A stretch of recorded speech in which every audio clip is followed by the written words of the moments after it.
So just like I told you,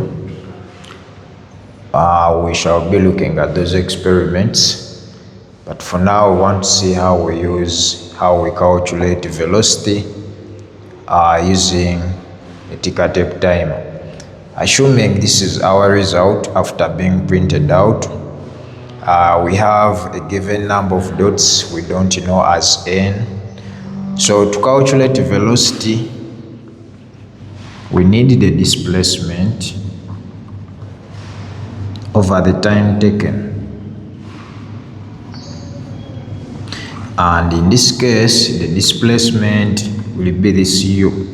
So we already have the displacement as u. Now we need to get the time taken. How do we get the time taken? Time taken will equal to 1 over the frequency times the number of spaces.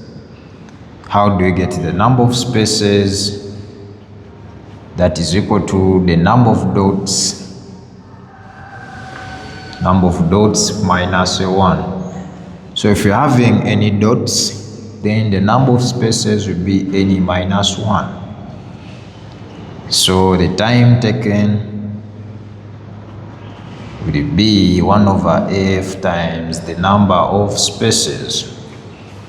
So in that case, the velocity will equal to that displacement. In this case, it is a u over the time taken.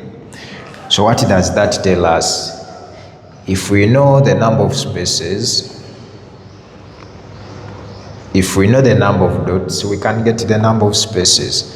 And if we know the frequency of this ticker timer, or the number of cycles it prints in a second but expressed in units of hours, we can get the time taken to print a given number of dots. If we know the displacement between the dots, then we can get the velocity using the formula for the displacement over time taken. So what we are trying to say is, if we have the displacement between a given number of dots, we can calculate the velocity for the ticker timer.